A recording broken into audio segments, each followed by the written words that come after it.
Hello students, आज हम inclusive education के इम्पोर्टेंट पार्ट्स के बारे में डिस्कस करेंगे। आप लोगों को कल मैंने इंक्लूसिव एजुकेशन के बारे में बताया था, हम लोगों ने डिस्कस किया था कि इंक्लूसिव एजुकेशन होता क्या है। उसी संबंध में मैंने आपको कुछ चीजें बताई थी कि इंक्लूसिव स्कूल किस टाइप से होते हैं, इंक्लूसिव जो चाइल्ड होते हैं उनमें को क्या करना चाहिए। तो मैं आज उसी से संबंधित एक मेन पॉइंट्स के बारे में डिस्कस करेंगे हम लोग। देखिए, हम इंक्लूसिव एजुकेशन की बात करते हैं कि हमें जो एजुकेशन सिस्टम है वो समावेशी शिक्षा के साथ आगे बढ़ाना है, क्योंकि आप भावी शिक्षक हैं, भविष्य में आपको टीचिंग का ही कार्य करना है। तो उसमें सबसे पहली बात क्या होती है, दो चीजें होती हैं इंक्लूसिव स्कूल में। हमें क्या करना है, सिस्टम को चेंज करना है। किसको करना है चेंज? सिस्टम को चेंज करना है, ना कि चाइल्ड को।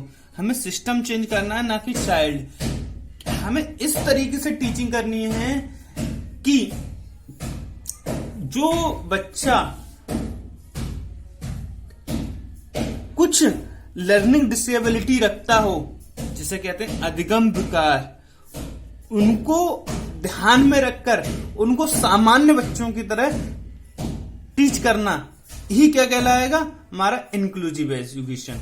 आप लोगों ने देखा है कि हमें सिस्टम चेंज करना है, ना कि चाइल्ड। तो ये इसी का पार्ट है कि लर्निंग डिसेबिलिटी होती क्या है। पहले हमें लर्निंग डिसेबिलिटी होगी तभी तो हम अपने सिस्टम को चेंज कर पाएंगे। आप लोगों को एक इम्पोर्टेंट पार्ट बता दूं, आप लोगों की एक मूवी है इससे संबंधित, डिसलेक्सिया से संबंधित। क्या है, पठन की समस्या थी एक स्टूडेंट्स को। तारे जमीन पर जो मूवी है उसमें बहुत सारे डिटेल में इसके बारे में बताया गया। आप लोगों से देखेंगे तो आपको पता चलेगा टीचर का क्या रोल होता है। आप लोग समझते हैं कि टीचिंग क्या है, कि जो कुछ नहीं बन पाता है वो क्या करता है, टीचिंग कार्य कर लेता है। गवर्नमेंट टीचर हो गया वो अलग बात है, मैं उसकी बात नहीं कर रहा हूं, मगर अधिकतर लोग आज के मेथड है, के नियम है कि जो लोग कुछ नहीं कर पाते हैं वो क्या बन जाते हैं, टीचर बन जाते हैं। परंतु ऐसा नहीं है। टीचर एक ऐसा पथ है जिसे हर व्यक्ति नहीं चुन सकता और इसका दायित्व प्रत्येक व्यक्ति नहीं निभा सकता। तो चूंकि हमें इंक्लूसिव एजुकेशन के साथ यानी कि सिस्टम को चेंज करते हुए चाइल्ड को चेंज नहीं करना है, तो उस संबंध में हमें पहले विकार पता हो तभी तो हम उसके बारे में बात करेंगे। मुख्य रूप से हमारे 5 विकार होते हैं। वैसे तो बहुत सारे विकार हैं, उनके बारे में थोड़ा थोड़ा डिस्कस करेंगे, परंतु मुख्य रूप से जो 5 विकार होते हैं वो बात करते हैं। पाठन संबंधित मतलब पढ़ने से संबंधित विकार, यानी कि रीडिंग संबंधित विकार। क्या होता है, हम रीडिंग नहीं कर पाते हैं। जैसे रीडिंग को क्या रूप में बांटा है, डिसलेक्सिया। अगर जो बच्चा रीडिंग नहीं कर पा रहा है तो उसे क्या हो कहेंगे, वो क्या है, डिसलेक्सिया से पीड़ित है। यानी कि उसकी जो लर्निंग डिसेबिलिटी क्या है, डिसलेक्सिया। इसका मतलब ये कतई नहीं है कि वो इसका आईक्यू लेवल कम है। उसी चीज में आप जाके देखेंगे उस मूवी में कि उसका आईक्यू लेवल बहुत अच्छा था, मगर उसे एक बीमारी थी जिसका नाम है डिसलेक्सिया। बीमारी कहें या लर्निंग डिसेबिलिटी कहें, इसके वजह से वो प्रॉब्लम में था। इसी संबंध में आप लोग बहुत सारे उदाहरण देख सकते हैं। डिसलेक्सिया और एलेक्सिया, 2 वर्ड्स लिखे हैं मैंने, इसी से रिलेटिव है। जब इंसान जैसे कहें बार शब्द लिख रहे हैं तो WER लिख रहा है बार को, तो इस चीज की जो एबिलिटी है, थोड़ा बहुत अंतर आना, AEIOU में कोई जो सिमिलर वर्ड होते हैं वो नहीं समझ पाते हैं, तो उसे डिसलेक्सिया कहते हैं। और एलेक्सिया क्या है, एलेक्सिया आपकी वह बीमारी है जिसमें मस्तिष्क में कमी आ जाए, जिससे हम पूरी तरीके से मतलब काला अक्षर भैंस बराबर हो जाए, हम जब पढ़ने के बारे में बात करें तो। ठीक, लेखन संबंधित मतलब राइटिंग से संबंधित, इसे हम कहते हैं डिस्ग्राफिया। डिस्ग्राफिया और अग्राफिया।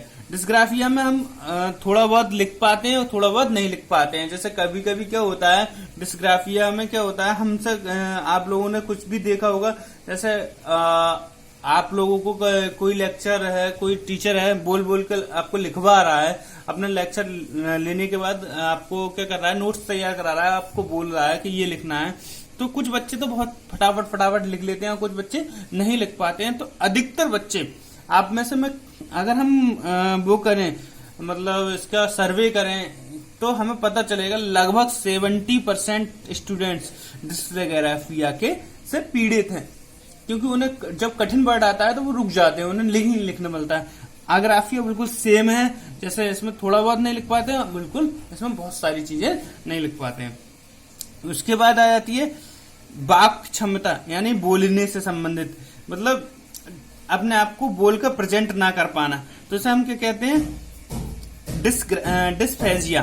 क्या कहते हैं, डिस्फेजिया।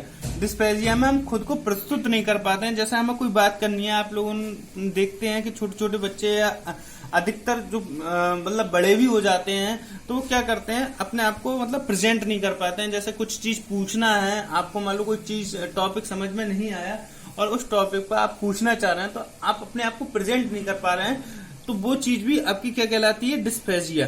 अब पूरी तरीके से नहीं कर पा रहे हैं तो अफेजिया, और आधे तरीके से नहीं कर पा रहे हैं तो डिस्फेजिया।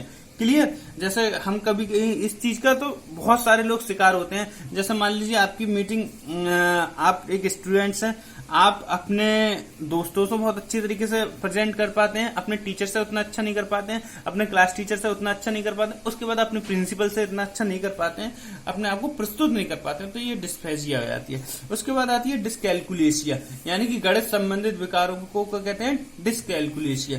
यानी कि कुछ चीजें जैसे वो गणना नहीं कर पाए, जोड़ने में लिखने मतलब 9 को 69 को 59, 59 को 69, ये चीजें उसके दिमाग में आ जाती हैं तो वो डिस्कैलकुलेशिया होती है।